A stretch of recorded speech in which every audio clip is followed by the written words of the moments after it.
Vicky Kaushal Chhaava movie just ఇప్పుడే చూసొస్తున్నాను భయ్య. Cinema ఎలా ఉందంటే నార్మల్గా మనకి ఏదైనా సినిమా నచ్చింది అనుకుంటారు, ఈ సినిమా బాగుంది, సూపర్గా ఉందని చెప్తాం కదా, కానీ ఇది ఒక గ్రేట్ మూవీ అని చెప్తాను. నేను మూవీ చూసే ఆల్మోస్ట్ 2 గంటలు దాటుతుంది భయ్య, కానీ విక్కీ కౌశల్ చేసిన గ్రేట్ యాక్టింగ్ నాకు ఇంకా స్టిల్ మైండ్లో రన్ అవుతూనే ఉంది. కొన్ని సీన్స్లో అయితే జీవించడం కూడా కాదు భయ్య, అసలుకి చింప్ అవతల పడేశాడు విక్కీ కౌశల్. అసలు మన బాడీలో ఉన్న ప్రతి అణువు గూస్ బంప్స్తో లేచి నుంచి ఉంటుంది. ఇక స్టోరీ విషయానికి వస్తే నాకు మాత్రం సంభాజీ మహారాజ్ గురించి ఈ సినిమా చూసేంత వరకు అసలు తెలియదు భయ్య. నాకు తెలిసి సౌత్లో చాలా మందికి తెలియదు. ఈ సినిమా చూసినంతసేపు నేనైతే మాత్రం తెలుగు మర్చిపోయాను భయ్య. నేను కూడా ఒక మరాఠీ, నేను ఒక ట్రాన్స్లోకి వెళ్ళిపోయాను. నేను మనకి సినిమాలో ఎక్కడ కూడా ఛత్రపతి శివాజీ మహారాజును చూపించారు భయ్య, కానీ ఆయన వాళ్ళ కొడుకుని పిలుస్తూ ఉంటాడు అనమాట, శంభు అని చెప్పేసి ప్రేమగా పిలుస్తూ ఉంటాడు. అది కూడా ఎలాగ తనకి నిద్రలో వస్తున్నాడు, నేను ఎక్కువ రివీల్ చేయదలుచుకోలేదు. అలా పిలిచినప్పుడల్లా నాకు అసలు ఎలా అంటే నిజంగా ఒక దేవుడు పైనుంచి పిలిస్తే ఎలా అనిపిస్తుందో అలా అనిపించింది. మనకి వెంకటేశ్వర స్వామి దగ్గరికి వెళ్ళినప్పుడు తిరుపతికి ఆ 1 minute దర్శనం జరిగినప్పుడు లోపల ఒక ఫీలింగ్ వస్తుంది చూసారా, నాకు యాజ్ ఇట్ ఈస్ అదే ఫీలింగ్ వచ్చింది భయ్య. మరి మీలో ఎవరికైనా అట్లా అనిపించిందో లేదో నాకైతే తెలియదు, కానీ నాకు లిటరల్గా నేనైతే అది ఫీల్ అయ్యాను. ఆల్మోస్ట్ వాళ్ళ ఇంటర్వెల్ తర్వాత ఒక 1/2 hour తర్వాత సంగమేశ్వర్లో ఒక ఫైట్ ఉంటుంది భయ్య. అసలు ఆ ఫైట్ మీరు థియేటర్లో కూర్చొని ఎంజాయ్ చేయాల్సిన ఫైట్, అసలు మామూలుగా ఉంటుంది. నిజంగా చావా అంటే మీనింగ్ ఏంటి అంటే ఒక సింహానికి పుట్టిన పిల్ల అనమాట.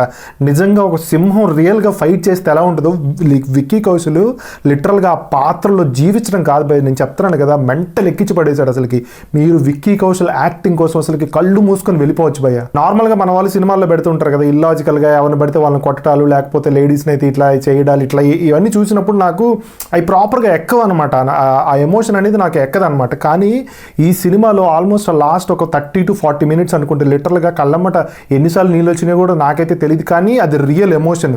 అది ఖచ్చితంగా మీరు వెళ్ళి దాన్ని ఖచ్చితంగా అనుభవించి తీరాలి, ఎందుకంటే మీ లోపల ఉన్న ప్రతి ఎమోషన్ని బయటకు తీస్తుంది ఈ సినిమా. ఈ మూవీని మాత్రం ప్రతి ఒక్క ఇండియన్ చూడాలని నేనైతే కోరుకుంటున్నాను భయ్య, ఎందుకంటే ఇలాంటి గొప్ప వాళ్ళ జీవిత చరిత్రని ఇంతకంటే బాగా ఎవరు చూపించలేరు. ఇక కాస్టింగ్ విషయానికి వస్తే విక్కీ కౌశల్ గురించి అసలు మాట్లాడటానికే లేదు భయ్య, ఎందుకంటే విక్కీ కౌశల్ ముందు ఈ నేషనల్ అవార్డ్స్ కూడా చాలా చిన్నవి అనిపిస్తాయి అతను ఈ సినిమాలో చేసిన యాక్టింగ్ ముందు. నెక్స్ట్ నాకు చాలా బాగా నచ్చింది అక్షయ్ ఖన్నా మాత్రం యాక్టింగ్ ఇరగదీశాడు భయ్య, ఔరంగజేబు లాగా. నెక్స్ట్ కవి కైలాష్ క్యారెక్టర్ కూడా నాకు చాలా బాగా నచ్చింది, ఎందుకంటే సినిమా ఎండింగ్ వరకు ఉంటాడు అనమాట పక్కనే. రష్మిక క్యారెక్టర్ కొన్ని నెగిటివ్ కమెంట్స్ చదివాను, కానీ నాకైతే మాత్రం ఎక్కడ అలా అనిపించలేదు భయ్య. నాకు రష్మిక క్యారెక్టర్ చాలా బాగా అనిపించింది. నెగిటివ్స్ విషయానికి వస్తే నెగిటివ్స్ అని కాదు, ఈ విషయాల్లో కొంచెం బాగా చేసి ఉంటే ఇంకా చాలా బాగుండేది అనిపించింది నాకు. ఫస్ట్ హాఫ్ లో ఒక 2-3 ఫైట్ సీక్వెన్స్ ఉంటాయి, ఒకటేమో వార్ సీక్వెన్స్ కూడా ఉంటుంది, ఈవెన్ ఎంట్రన్స్ ఫైట్ కూడా అవి సరిగ్గా కంపోజ్ చేయలేదు అనిపించింది. ఎందుకంటే ఇప్పుడు నేను ఎందుకు చెప్తున్నానంటే మనం ఆల్రెడీ మగధీరలో లేకపోతే బాహుబలిలో ఇలాంటి మూవీస్లో చాలా గ్రేట్ ఈ ఫైట్ సీక్వెన్సెస్ ఇవన్నీ చూసాం అనమాట.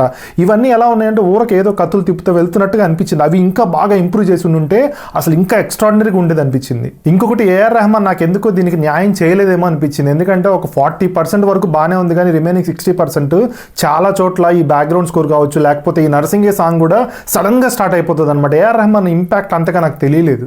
ఎక్కడైతే నాకు ఈ మ్యూజిక్ ఈ ఫైట్స్లో డల్గా అనిపించిందో ఆ టైంలో విక్కీ కౌశల్ యాక్టింగ్తో పెర్ఫార్మెన్స్తో అసలు పీక్కి తీసుకెళ్ళిపోయాడు సినిమాని. బ్యాడ్ లక్ ఏంటి అంటే సినిమాని ఇంకా తెలుగులో డబ్ చేయలేదట్టుంది, లేదంటే తెలుగు వర్షన్ ఇంకా రిలీజ్ చేయలేదు.